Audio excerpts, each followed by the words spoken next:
In a fiery clash that's pitting state rights against federal power and reigniting debates over crime, immigration, and presidential authority, Illinois Governor J.B. Pritzker has drawn a line in the sand, vowing to drag President Donald Trump into court if he sends federal troops or the National Guard to Chicago. This standoff comes as Trump ramps up his tough-on-crime agenda, labeling the Windy City a hotbed of anarchy, and promising swift intervention to curb violence that's claimed hundreds of lives this year alone. He points to "hook you right away." Pritzker blasted the move as illegal and un-American, arguing there's no emergency warranting troops on American streets unless it's an insurrection. 46 Trump, fresh off what he calls a smashing success in his D.C. crackdown, where violent crime plunged 32%, carjackings dropped 86%, and the city went 12 straight days without a murder, insists blue cities like Chicago need federal muscle to save lives, with over 1,000 arrests and 115 illegal guns seized in the capital proving his point.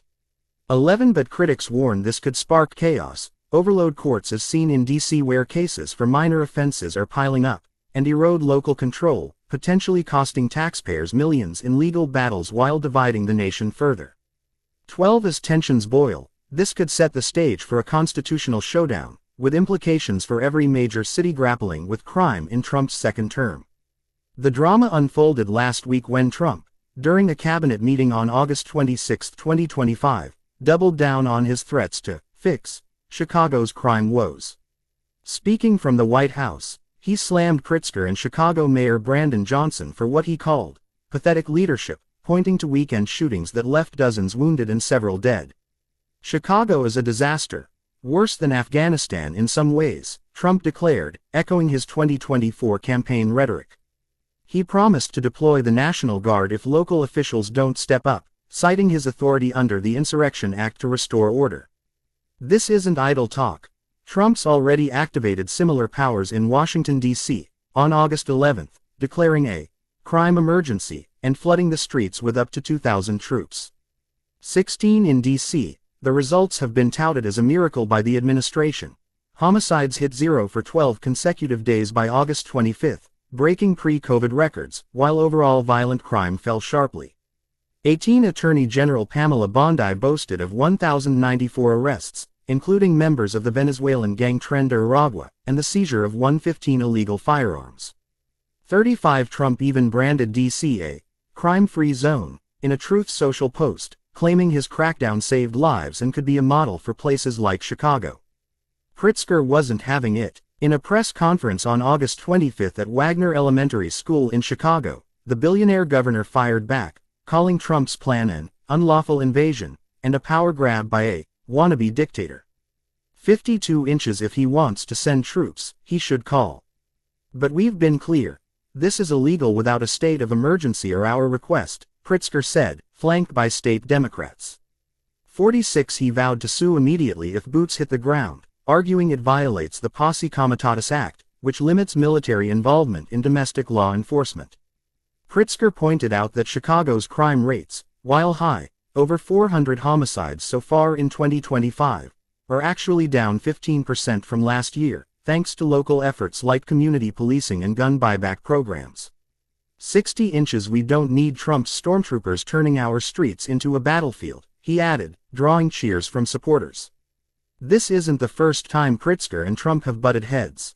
During Trump's first term, similar threats loomed over Chicago amid protests, but they never materialized. Now, with Trump back in power after his 2024 win, the stakes feel higher. Pritzker, a vocal Democrat who's fueled 2028 presidential speculation with his weight loss and sharp jabs, floated a conspiracy theory that Trump's real aim isn't crime but disrupting elections in blue strongholds. 47 inches He'd like to stop the elections or intimidate voters, Pritzker told MSNBC, without evidence but tapping into fears stoked by January 6. Mayor Johnson echoed this, signing an executive order on August 30 rejecting federal troops and ordering city workers to resist. 54 Philadelphia's DA has joined the fray, warning troops they'd face charges Trump couldn't pardon if they break laws. 48 To understand the potential fallout, look no further than D.C.'s ongoing experiment. Trump's August 11 executive order seized control of the Metropolitan Police Department (MPD), deploying National Guard units and federal agents in a sweeping operation. 16. The results. Impressive on paper. Violent crime down 32%, robberies slashed 42%, and carjackings plummeting 86% in just 2 weeks. 19. The city achieved its longest murder-free streak in years, with officials crediting aggressive patrols, checkpoints, and arrests for minor offenses like loitering or panhandling. 13. Vice President J.B.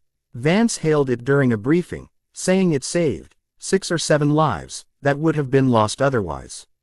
42. A Harvard-Capps-Harris poll showed 54% of voters calling the crackdown justified, with even independents leaning supportive.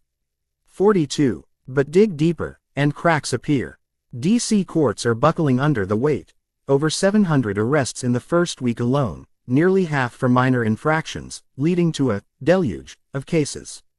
12. Judges report failures to indict due to rushed paperwork, higher detention rates straining jails, and allegations of abuses like illegal searches.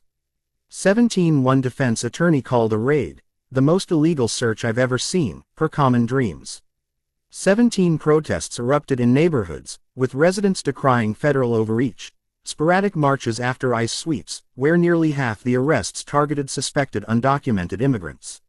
14. Mayor Muriel Bowser, a Democrat, slammed it as a responsibility politic stunt, noting D.C. was already at a 30-year crime low before the takeover.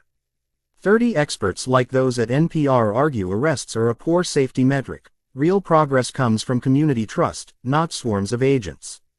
24. Trump's team brushes off the criticism. In a Fox News interview, he touted D.C. as proof his methods work, pushing for death penalties in murder cases despite D.C.'s 1981 abolition. 34 inches were making D.C. safe again, why not Chicago? He asked, citing the city's 27.3 per 100,000 homicide rate, nearly 6 times New York's. 39 supporters, including the D.C. Police Union, applaud the surge, saying it's deterred criminals. 42. A Heritage Foundation commentary called it, restoring safety, with no murders in a week. 19. Polls show 56% of Americans feel big cities are unsafe, boosting Trump's narrative. 42. For Chicago, the implications are massive. The city, home to 2.7 million, has seen 423 homicides through August 2025, down from 501 last year but still alarming. 63. Trump's plan could involve 1,000–2,000 troops, similar to D.C., focusing on gang violence and immigration enforcement. But Pritzker argues it's unnecessary. Illinois National Guard is under his command, and he'd refuse activation. 58. Legal experts say a lawsuit could hinge on whether Trump proves an insurrection exists. Without it, courts might block him, as in past challenges. 53. Costs. D.C.'s operation is running $50 million weekly in overtime and logistics, per estimates, with Chicago potentially double that. 22. Residents are split. In Chicago's South Side, some like auto mechanic Marcus Thompson welcome help. If it worked in D.C., why not here? We're tired of the shootings. But activist Maria Gonzalez fears racial profiling. Troops mean more stops, more arrests for nothing, just like D.C.'s minor offense sweeps. 13. Nationwide, 51% support Guard deployments for safety, but Democrats decry it as authoritarian. 42. Rep. Jamie Raskin called Trump's crime focus hypocritical, given his January 6 pardons. 37. Broader context. Trump's pushing this amid 2026 midterms, using crime as a wedge. Blue cities like Chicago, with high migrant influxes, over 40,000 since 2022, face strains, which Trump ties to border failures. 46. In D.C., 500 arrests were immigration-related, netting gang members but sparking family separations. 20. If replicated in Chicago, it could displace thousands, overwhelm shelters, and fuel protests. Economically, D.C.'s crackdown boosted tourism, hotels up 10%, but hurt small businesses with checkpoints. 14. Chicago, with its $100 billion economy, risks similar disruptions, conventions canceled, stocks dipping for local firms. Legal fees could top $10 million for Illinois, draining budgets. Social media's ablaze. On X, posts like Redneck Papa's video of Pritzker's vow garnered views, while Face the Nation's clip of his warning hit 17,000. 03 Trump supporters cheer DC's crime-free status, but critics like White House X-ray call it cosplay. 30. As September dawns, all eyes are on Chicago. Will Trump pull the trigger? Pritzker's ready for court, but DC's mixed results. Lives saved versus rights trampled, warn of a bumpy road. This isn't just about crime. It's America's soul searching on power, safety, and who calls the shots. Expanding further, Trump's history with cities dates to 2017 threats. Pritzker's rise as a Trump foe. DC data breakdowns. Homicides from 274 in 2023 to projected 180 in 2025. Chicago's programs like READI reducing violence 23%. Legal precedents like Kent vs. Dulles. Public polls showing 80% DC residents feel less safe with troops. Economic models predicting 0.5% GDP dip if escalated nationwide. Interviews with experts like ACLU's Laura Murphy calling it militarization.